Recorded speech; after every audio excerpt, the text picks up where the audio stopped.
আসসালামু আলাইকুম বন্ধুরা। কয়েকদিন অসুস্থ থাকার পর আজ ছাদে এসে দেখি আমার বাগানে বেশ কিছু সমস্যা। স্ট্রবেরি গাছগুলোর কিছু পাতায় পোকা ধরেছে, আর কিছু আবার শুকিয়েও গেছে। সেগুলো আজ পরিষ্কার করলাম। আর এটা হচ্ছে আমার ড্রাগন গাছের জন্য ঔষধ।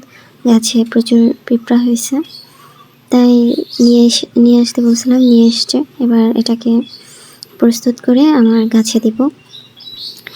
আর দেখুন, আমার ড্রাগন গাছে এবছর প্রথম এতগুলো ফুল আসছে, মাশাআল্লাহ। প্রায় ৪৫টির মতো ফুল এসেছে, ছোট বড় সব মিলিয়ে। এই ফুলগুলো যেন আমার বাগানের মুকুট। তাদের মৃদু সুবাস আর সাদা রঙের পাপড়িগুলো রাতে যখন ফোটে তখন এক অন্যরকম সৌন্দর্য ছড়ায়। ড্রাগন ফুলগুলো সাধারণত রাতের বেলা ফোটে আর সকাল হতে না হতেই বুঝে যায়, তাই এই দৃশ্য দেখতে পাওয়াটা সত্যিই এক বিশেষ অভিজ্ঞতা। আমার ড্রাগন গাছে ফুল এসছে, কিছু বড় কিছু ছোট আছে এখনো। কিন্তু বিপত্তি হলো, ফুলের কুড়িগুলোতে পিঁপড়া ধরেছে, খেয়ে ফেলছে। তাই পিঁপড়ার জন্য সাইপারমেথ্রিন ওষুধ নিয়ে এসেছি। এই ওষুধ ব্যবহারের একটা নিয়ম আছে। প্রতি লিটার পানিতে 1 চামচ পরিমাণ মিশিয়ে স্প্রে করতে হবে। যদি পিঁপড়ার উপদ্রব বেশি হয় তাহলে 2 চামচ পর্যন্ত ব্যবহার করতে হবে। তবে ফুল বুঝে ব্যবহার করতে হবে, কারণ বেশি দিলে ফুল পুড়ে যেতে পারে। একেবারে ছোট্ট যেই কুড়িগুলো আসে ওগুলোতে স্প্রে করলে তখন সেগুলো পুড়ে যাবে। আমি পরিমাপ মতো গুলিয়ে নিয়েছি, আর এখন সব গাছে স্প্রে করে দিচ্ছি। এক এক করে সব গাছগুলো দেখছিলাম আর স্প্রে করছিলাম। কিছু ফুল বড় হয়েছে, কিছু ছোট আছে, আবার কিছু সবেমাত্র উকিয়ে দিচ্ছে। গাছের সাথে সময় কাটাতে আমার ভীষণ ভালো লাগে। এই ফুলগুলো দেখতেই সুন্দর না, এদের একটা মৃদু মিষ্টি সুবাসও আছে, যা রাতে ছাদটাকে এক অন্যরকম ঝিনুকতায় ভরিয়ে তোলে। ড্রাগন ফুলগুলো সাধারণত রাতের বেলা ফোটে, আর অনেকেই জানেন এই কারণে অনেক সময় এদের হাত দিয়ে পরাগায়ন করতে হয়, যাতে প্রতিটি ফুল থেকে ফল আসে। দেখতে কাটার মতো হলেও এই গাছগুলো আসলে খুব বেশি যত্নের দাবি করে না। এদেরকে একটু রোদ যেখানে বেশি সেখানে রাখতে হবে, পরিমিত পানি দিতে হবে, খুব বেশি পানি না, আবার খুব অল্প পানিও না।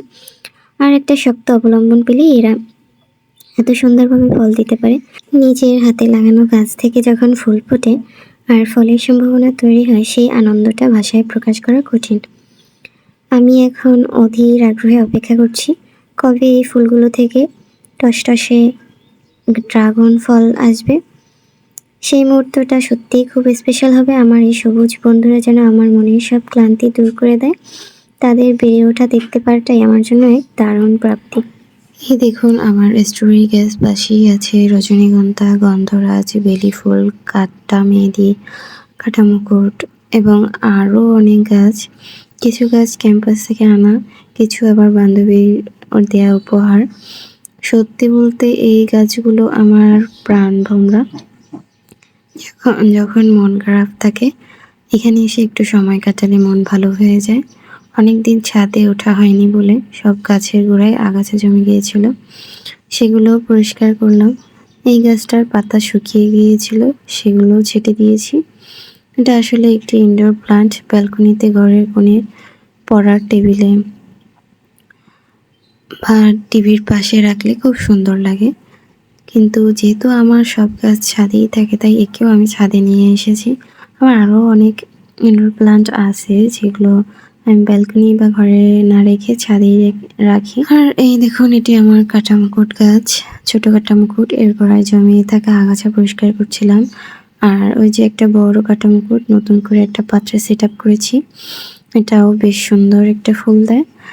আর বাসায় আসার পরে দেখি বাবা কিছু আম এনেছিলেন, প্রচুর টক ছিল, তাই ভাবলাম আম মাখা খাবো। ঝুড়ি ঝুড়ি করে নিলাম, আর তারপর সব কিছু দিয়ে মেখে নিলাম। এত টক ছিল যে আমি অনেক চিনি দেওয়ার পরেও টকটা কমেনি, তো বারবার চিনি দিচ্ছিলাম আর একটু চেখে দেখছিলাম। সাধারণত আম এত টক হয় না, যদিও এরপরেও অনেক টক থেকে গিয়েছিল। যাই হোক, আমার এই ভিডিও দেখার জন্য আপনাদের সবাইকে অনেক ধন্যবাদ। আশা করি আপনাদের ভালো লেগেছে। নতুন কোনো ব্লগে আবার দেখা হবে।